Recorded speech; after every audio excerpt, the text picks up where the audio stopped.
What is going on, guys? In today's video I will show you the top 3 best Acolyte of Chayula builds in Path of Exile 2. So in this guide I will give you a quick overview of the best setups, then I will explain what skill gems and upgrades should you focus on. Then as well we'll see what is the best gear and how to get it for both leveling and endgame. And then finally we will go over the passive skill tree, attributes, your skill rotations, and even what Atlas passive should you use, so we would be able to get the highest damage possible and much more. If you are looking for any of these builds on the website, then click my link in the description or the pinned comment.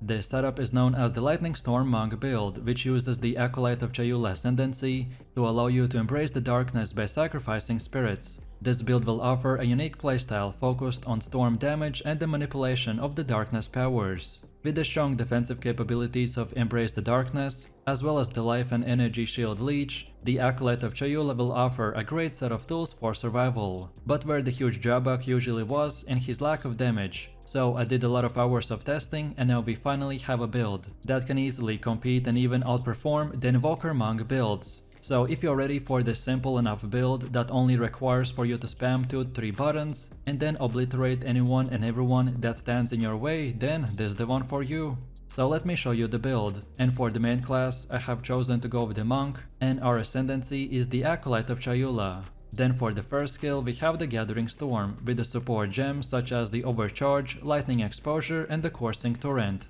Then second we got the Siphoning Strike with the Profusion and the Culling Strike. Then next we got the Charge Staff with the Perpetual Charge, Persistence, Withering Touch and the Overpower. Next we have the Tempest Belt with Magnified Effect, Rage and Overabundance. Next we are also using the Tempest Fury with the Close Combat, Crescendo and the Martial Tempo. Next we have the Storm Wave with the Conduction, Lightning Infusion and Primal Armament. Then we got the Ghost Dance with the Fast Forward and Precision. Next we have the Wind Dancer with the Maim and the Blind. And finally for the last one we got the Herald of the Thunder with the Innervate and the Shock Siphon. Next up we have our passive tree, and if you're interested in a full in-depth guide on how it works, then check out my beginner guides. So let's take a look at our setup, and we want to start at the skill speed node and make our way like this until we get the flow like the water and the essence of the storm. Next up we continue making our way like this and get the crashing wave and the momentum truth. Then next we want to keep going up until this point and then now take the right until we unlock both these nodes. So the exposed to the storm and the wild storm. Then from here we want to get more crit chance, and we mainly can do it in two places. So first we circle back a little and get these two nodes, and then from here again let's go to the top right corner and we want to unlock all of these blue nodes. And then finally from this point and onwards you can unlock the rest of the nodes in whatever order you prefer. All of the nodes that we got are important, but the ones I mentioned have the top priority, as they're the most important ones to acquire early on in the game to make our build functional, and in the late game to make it even more powerful. And then now let's go all the way to the middle again, and for our ascendancy build this is what we have. So at the beginning you want to unlock the Walking Dream, then next get the Lucid Dream. Then from here for the third option we get the Reality Rending, and then finally for the last fourth option we want to go with the Chayula's Gift. Some players also prefer to go with the more mana leech instead of the resistance, but that's why in the main tree we spend few points on the mana, so then we could easily utilize our ascendancy to the max and get the Chayula's Gift. Next up we have our Atlas passives, and the general idea behind this is to aim for bonus passives that will spawn a lot of grouped up monsters, such as the expeditions or the rituals. Also our Lightning Monk has a very strong single target damage, so farming boss maps or essences is also a good option. So when we start we want to first of all get this bottom left side like this, then now we go to the top right side and get all of these passives. And then finally from here you want to go to this top middle part and get the rest of the passives in no particular order. Then next we have our gear. The weapon of our choice is the Expert Slicing Quarterstaff. This is the most important item and you want to acquire a high physical or lightning damage. Overall most players can choose between 3 options, so go either way with the Expert Crescent, as it is the highest performing one due to the Charge Staff giving a ton of flat lightning damage. Then next you can also go with the Slicing Quarterstaff, which I've chosen for myself, as it is one of the easier items to get and has the highest DPS per hit. Or then lastly we can as well get the Gothic Quarterstaff, which has the highest crit rate. All of these options have positives and negatives, so choose whichever one you get first or the specific bonus that you need. And then for more bonuses, we want increased physical damage, more accuracy, increased attack speed and or increased critical hit chance. Then for the helmet we have the Expert Feather Tiara with the energy shield. And for more stats we want max life, evasion and chaos resistance. Then for the chest we have the Expert Studded Vest with a lot of evasion. And for bonuses we want even more evasion, max life and cold resistance. Then for belt we have our utility belt that recovers our flask 20% quicker. And for bonus stats we want more max life, 1 charm slot and the fire resistance. Then for gloves we got the Expert Gauze Wraps with the evasion and energy shield. And for extras we want max life, max mana and fire resistance. And by the way, if you ever run into the mana problem, then just equip few more mana regen stats, or just cast few less charged staffs until you recover. But our specific build should not be struggling if you use decent enough gear. Then for boots we are using the Expert Frayed Shoes with evasion and energy shield. And for more we need increased movement speed, more evasion and max life. Then for our first ring we got the Ruby Ring with fire resistance, and for more we want max life and cold resistance. While on the second one we got the Sapphire Ring with cold resistance, and for the extras we want to get lightning resistance and more critical hit chance. And then finally for the amulet we got the Bloodstone Amulet with max life, even more critical hit chance and more percentage to all elemental resistances.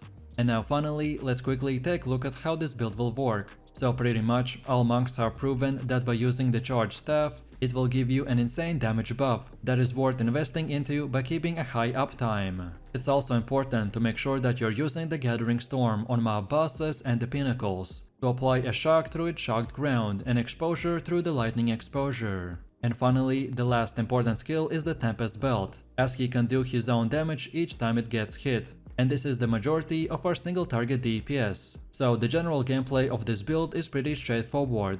And no matter which rotation you're doing, always have the charged staff active pretty much 24/7. And for weak enemies like we have right here, you can simply spam 2 buttons. So the Siphoning Strike for mobility and the Storm Wave for clearing the mob packs. And then second, for single targets we can also use the Tempest Fury with the Tempest Belt, while also using the Gathering Storm to massively debuff the boss.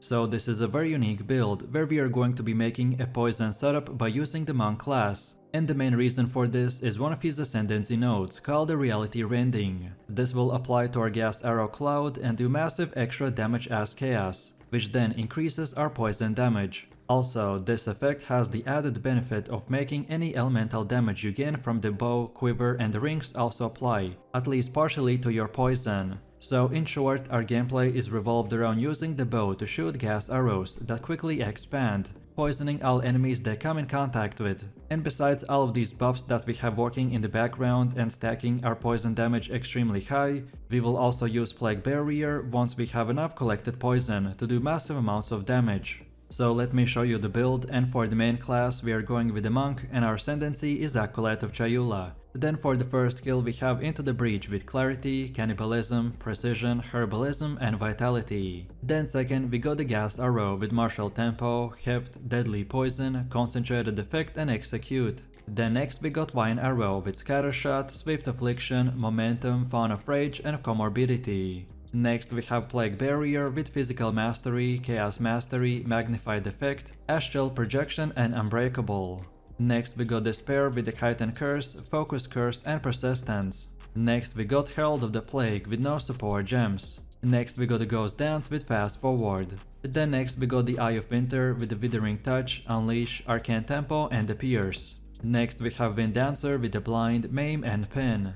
And finally we're using the Blink with Ingenuity. Most of this setup is structured around using the gas and vine arrows to delete enemies in split seconds. So we use gems and skills that will support and increase their duration and damage, while the rest are powerful buffs and utility skills that usually get activated in the background.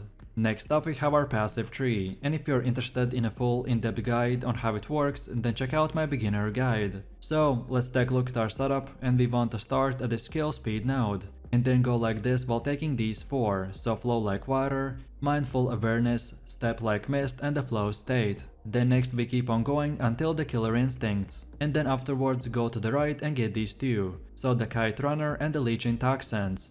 Then from here we want to circle back all the way until this point, and then go down here until we get to these two, so crippling toxins and the master fletching. And then from here you want to go all the way right here and then get these nodes. And only when you got them, then now from this point and onwards, you can unlock the rest of the nodes in whatever order you prefer.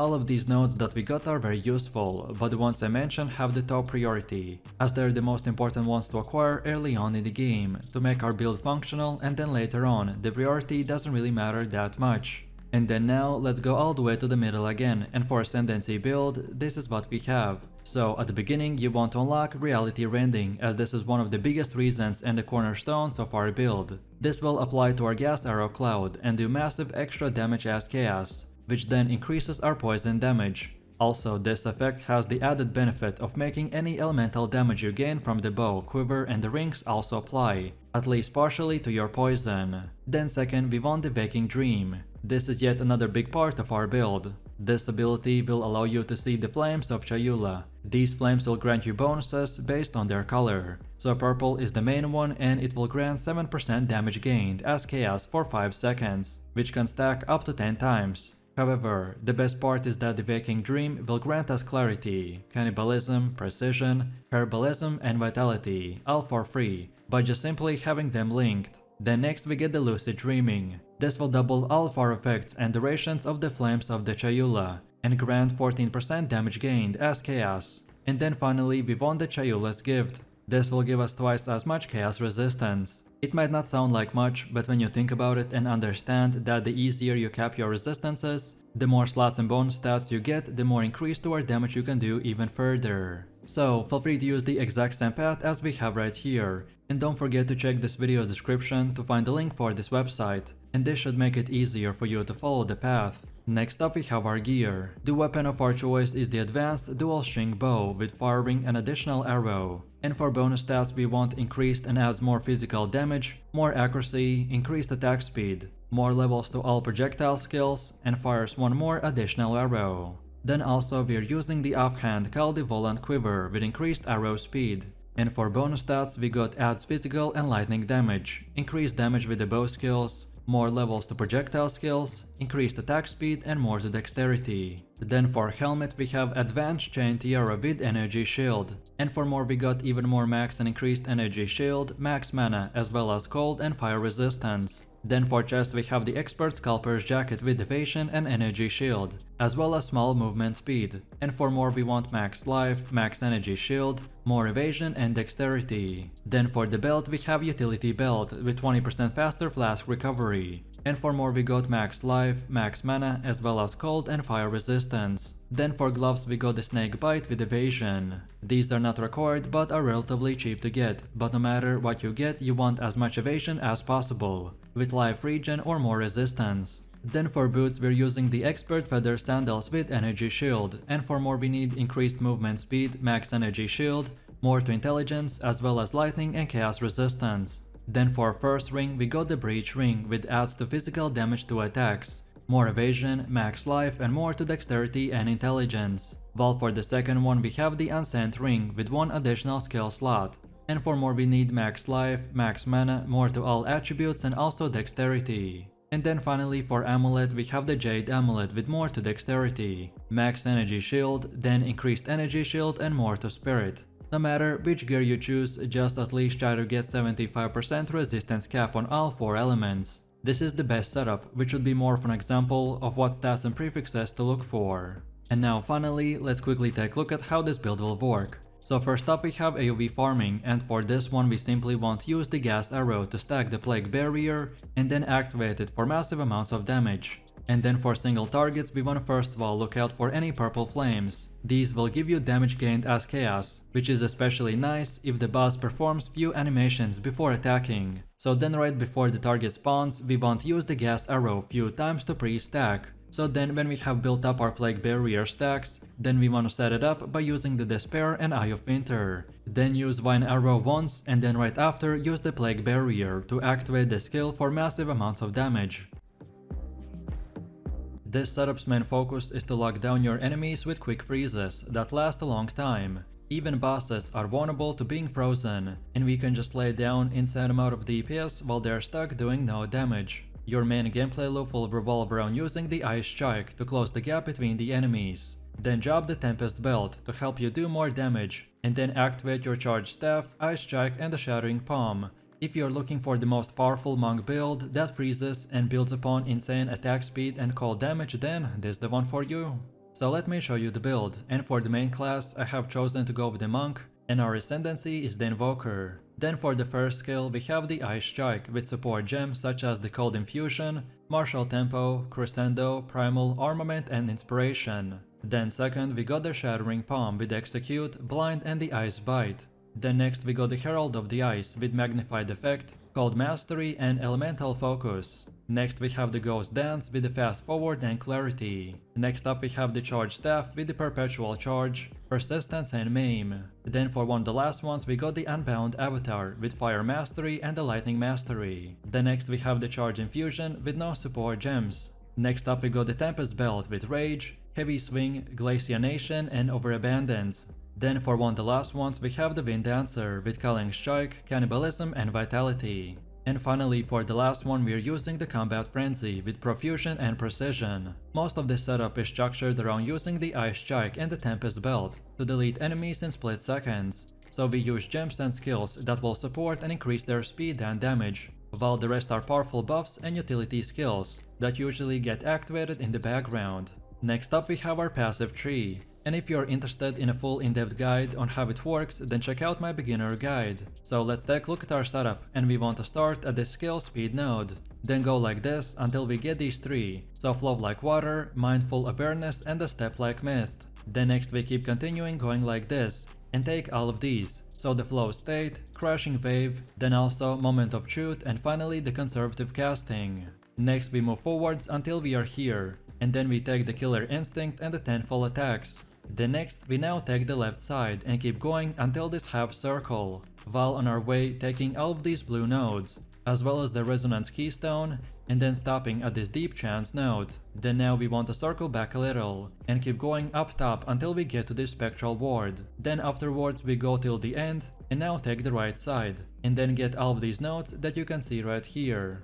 And then finally from this point and onwards you can unlock the rest of the nodes in whatever order you prefer. And then now let's go all the way to the middle again, and for Ascendancy build this is what we have. So at the beginning you want to unlock the Lead Me Through the Grace. Then second, get and Protect Me from Harm. Then third, we want to get I Am the Blizzard. And then finally for the last one we want an I Shall Rage. Next up we have our Atlas passives. And the general idea behind this is to aim for bonus passives that will spawn a lot of grouped up monsters, such as in expeditions or in rituals. Our Ice Strike monk build is also great at single target DPS, so we can also spend a bit points into farming boss maps or the essences. Our monk build is also great at single target DPS, so we can also spend a bit points into farming boss maps or the essences. So when we start, we want to first of all get to this bottom right side like this. Then from here we can go until we get all the way to this point. Then next we get back to the middle and this time take the bottom left side. And get all of these passives until this circle. And then when all of these are done, then we go again to the middle. And this time take the middle part. And unlock the rest of the nodes in whatever order you prefer.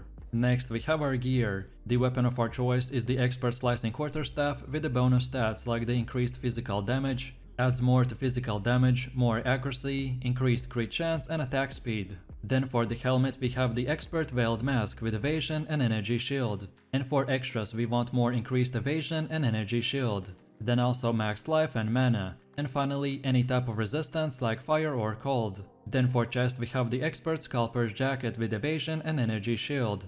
And for more we want evasion rating, max energy shield, reduced attribute requirements and chaos resistance.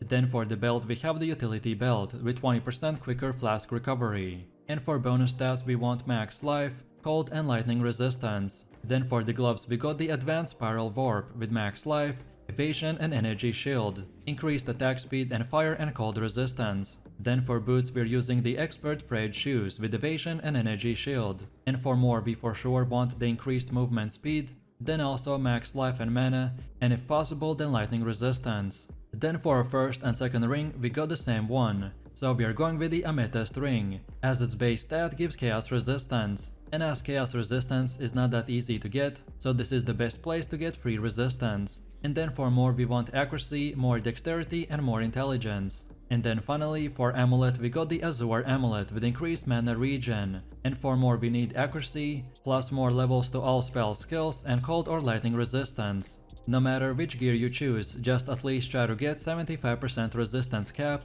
on all 4 elements. This is a starter setup, which should be more of an example of what stats and prefixes to look for.